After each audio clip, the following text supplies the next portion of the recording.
Good morning to my friends and family, and welcome to my YouTube channel, Jim's 5am Club, a channel, a platform which is dedicated to teaching you and me more about the things that matter and sharing it with everybody who we know and who we love. Anyway, today's a bit windy down here at Circular Quay, so I'm going to use this as my vantage point today. I'll try and stay out of the breeze just in case it buffets the mic. But we're going to go through a book summary, more so an interview with an author who's written a few books and cover a very interesting topic. So stay with me. Stick with me on this journey of discovery, where we're going to listen or go through the key points of an interview by David McRaney, who wrote a book entitled You're Not So Smart, but it's a number of books that he's written which basically delve into and try and articulate as clearly as possible how the brain works and why certain people have certain beliefs, such as conspiracy theorists, and to basically spend some time trying to understand the roots of those differences. So You're Not So Smart is a book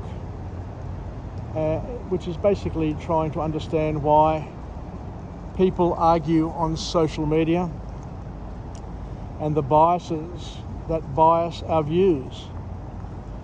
So the author kicks off with an interesting point where he basically says there's more than one way to see anything. And the analogy that he uses, and it's a powerful analogy, a very useful analogy, where he says that a coin has more than two sides.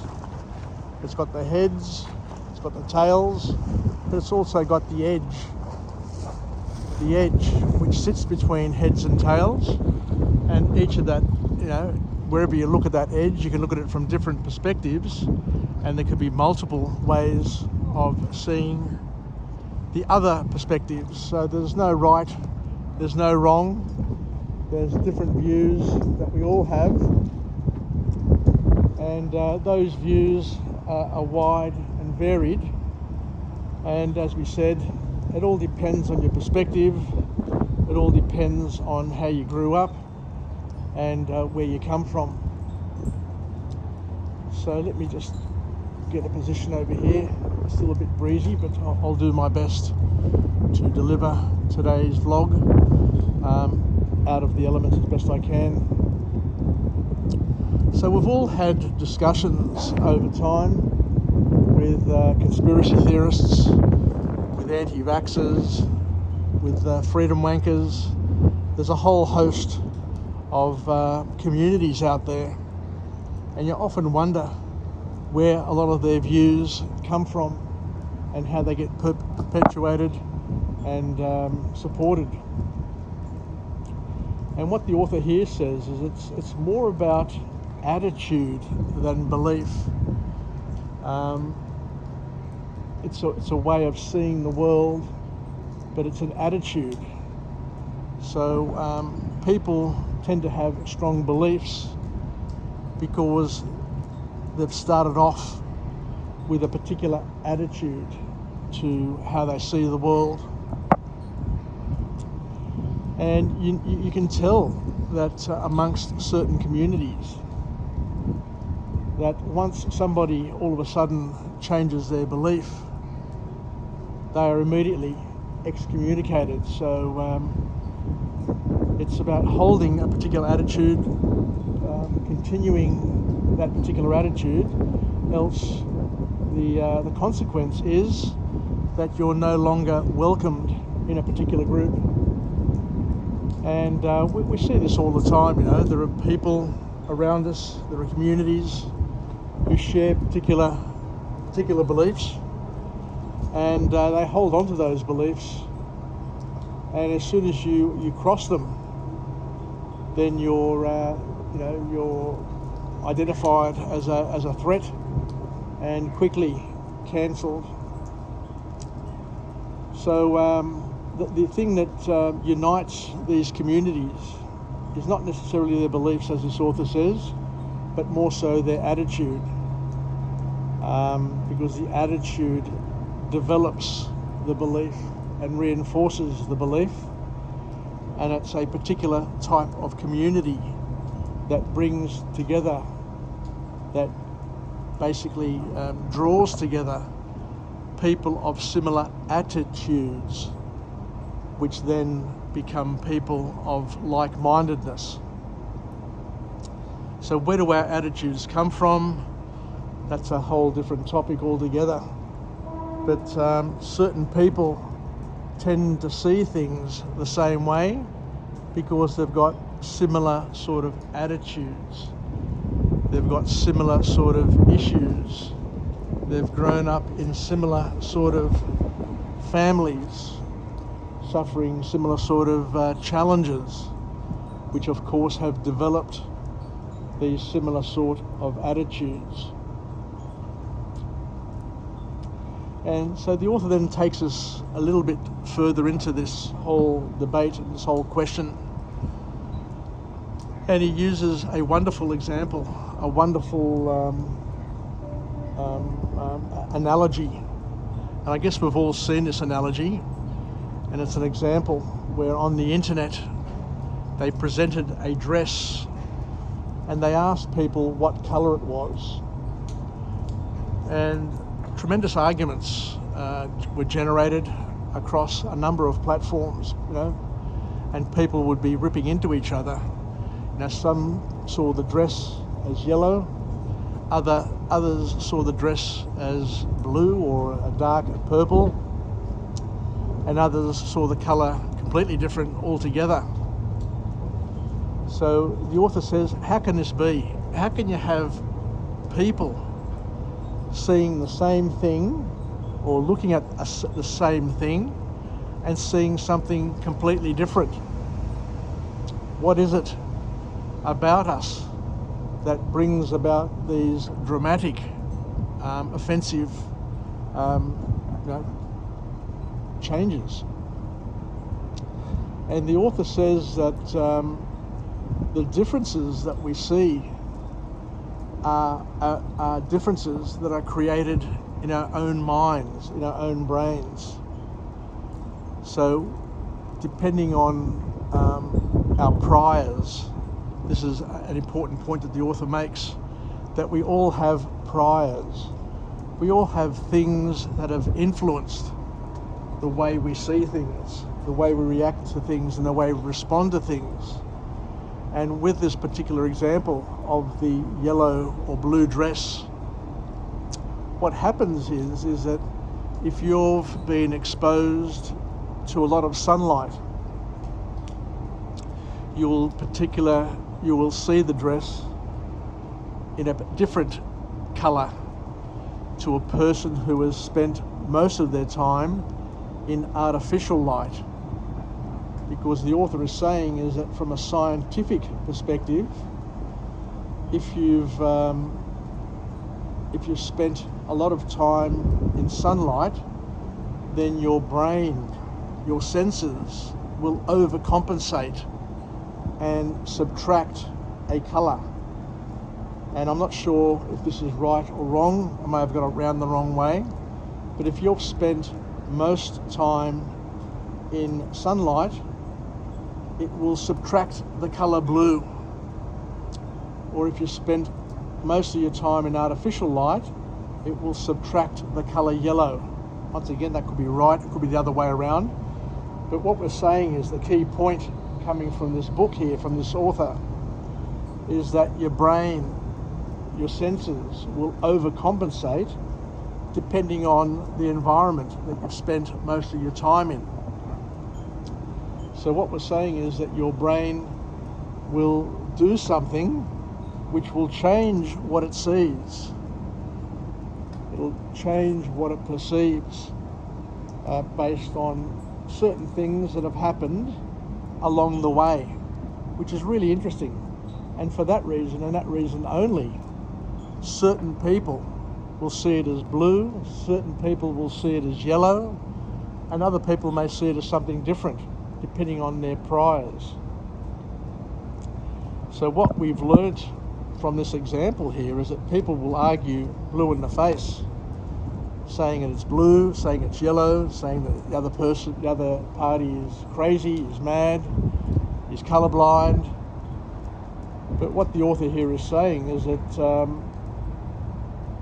there's a big difference between a debate and a conversation, and the colour is really whatever colour you see it as, and it depends on how much time you've spent in different environments. So once again, it's important to understand that there are no rights, there are no wrongs. The people who are seeing blue are seeing blue, and the people who are seeing yellow are seeing yellow. And it's not right, it's not wrong, but it's what they're actually seeing. So how do you use this, especially when you're talking to a conspiracy theorist, to an anti-vaxxer, or to a freedom wanker?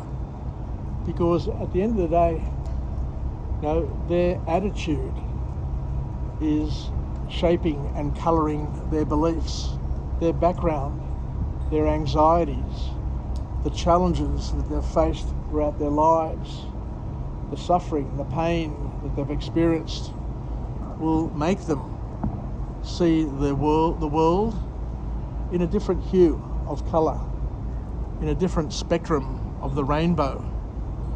And they themselves will expect you to see the same worldview, assuming that you have lived a similar sort of life that they have lived. But as we all know, the one thing that is guaranteed is that we've all lived a completely different past. We're all living a different now, a different present, and most certainly of all, we're all going to live a different future. So how do we make sense of this? So the author here talks about the importance of not trying to change people's views or attitudes, because human reasoning is human reasoning. It's very biased and it's very lazy. Some people say it's flawed, but it's really not flawed from the actual person's perspective, because that is their reasoning. That is what they've come to believe based on their attitude. And as we said, based on the biases that they've been subjected to throughout their lives, will determine their worldview and how they see things. Because what happens is that our reasoning, we are wired in a particular way, and that reasoning is there for a purpose. And that purpose is to give us some certainty in life, to allow us to use certain elements of our experience or of our learnings to help us make sense of the world,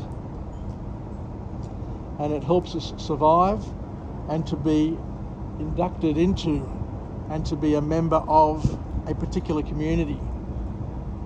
Because we are social beings, we lust for, we crave for, we need community involvement.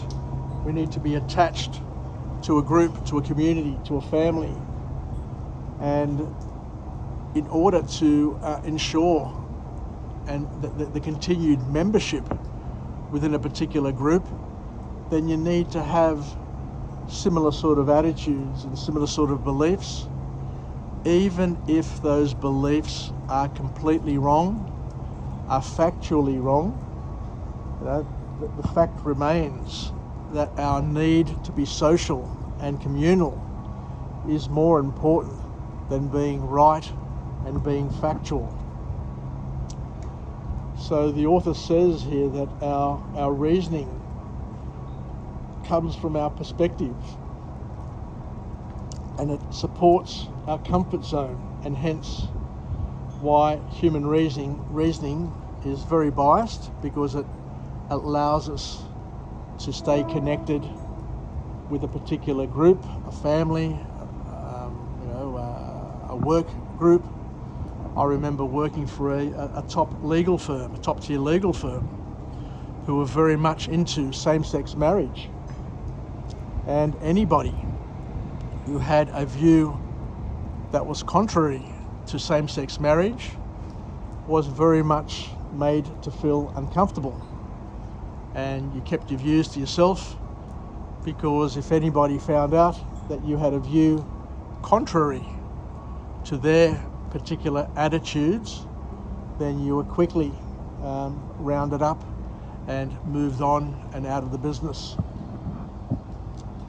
So attitudes and perspectives create a comfort zone, and that comfort zone makes people lazy, because you don't test, you don't research your views. You just adopt them and accept them, knowing that your mates, your friends, your work peers, your family, all of those people hold on to similar sort of views, and by holding on to the similar sort of views, you will continue to find comfort, warmth and solace within their protection zone. So, and what happens is a lot of these views, a lot of these attitudes are leveraged and perpetrated and perpetualized, because what happens, according to the author, is that we have an algorithm. Now, social groups have an algorithm that tend to bring like-mindedness together.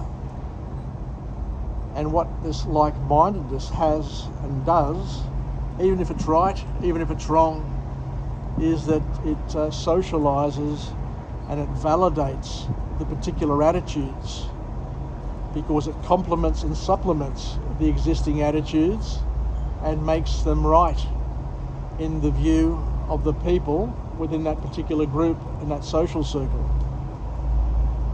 The bottom line, I guess, from what the author is saying, is that human beings are very raw and moldable with certain types of information and certain types of storyline. You know, some people just absolutely love being victims. Some people love being the underdog. Some people love just being anti everything, because of something or some things that have happened to their family, their culture, some sort of storyline that they keep on repeating, and they keep love to being attached to, even if it's against what they stand for, even if it doesn't really serve them and work for them. You know, they tend to stick to a particular storyline, because somebody along the line, somebody who has bullied them, somebody who's been influential in their lives, a sporting star, somebody along the line there has sold them a why, and they've bought the why as well. So everybody needs to look back and through their lives, because somewhere along the line somebody has sold them the why. Somebody sold us a particular way of viewing the world, but more importantly, somewhere along the line we've actually bought and invested and rusted onto that particular why. So it gives you a little bit more of an understanding as to why we have anti-vaxxers, freedom wankers and conspiracy theorists around us, because that's how they've been brought up, that's what they've bought into, and that's the vortex that they're unable to extract themselves from. Because another important point that the author brings up and talks about is that none of us really know what we're wrong about. We hold on to views, we hold on to attitudes that we don't really know why we're holding on to it. Because as we say, we're fully invested in it, we're rusted on for some particular reason, and we can't seem to separate ourselves from these particular worldviews. Because what happens is that each and every one of us can only live in our lifetimes a slither of reality. I'm living my reality right now. It's a slither, it's overcast, it's wet.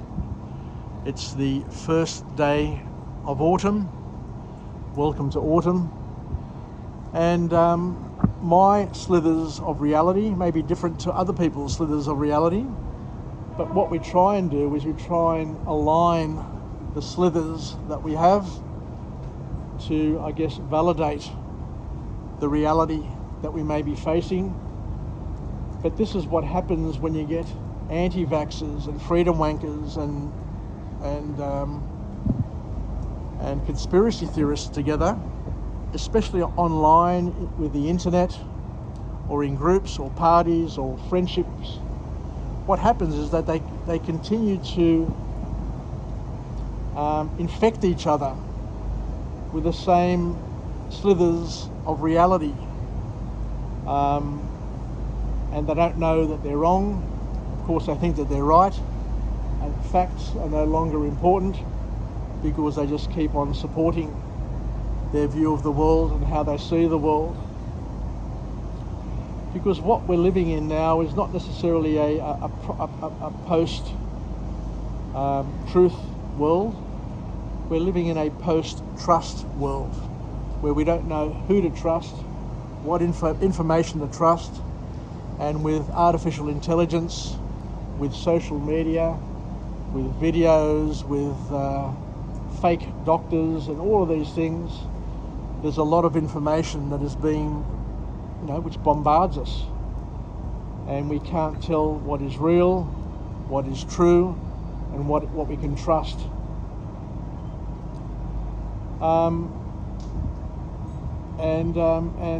So some people just don't trust anything, and hence why you have the anti-communities springing up around us. You've got anti-government, anti-religion, you've got anti-establishment, anti-icon, you name it.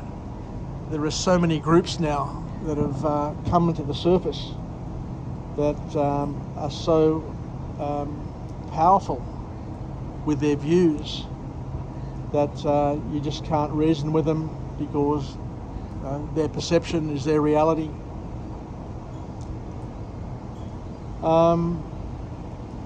And the author here goes on to say that there are a lot of damaged people out there who are being brought up in broken families. Some people have been brought up with very, very tough father figures in their lives, abusive relationships. All of these things have generated a level of anxiety in people, and these anxieties, these issues are very, very easy to play upon. They're easy to play upon because it's emotional, it's not factual. You can easily manipulate these people by manipulating the information around them, by manipulating the emotion attached to these situations. As we said, it's not about facts, it's all about attitude. And you can't reach the moon with a ladder.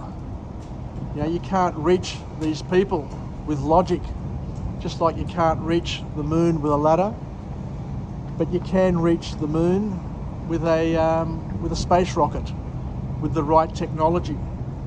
So it's not necessarily that these people are unreachable and completely off the Richter scale in terms of their rationality, but some of these people can be reached, and sooner or later they will see the errors of their ways.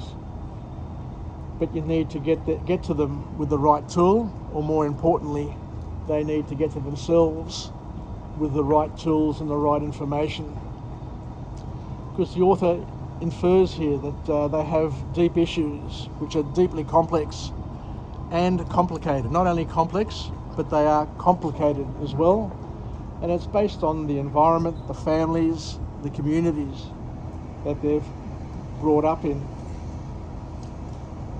Because there are cognitive dissonance issues that appear, and they just need to see a different way of seeing the world.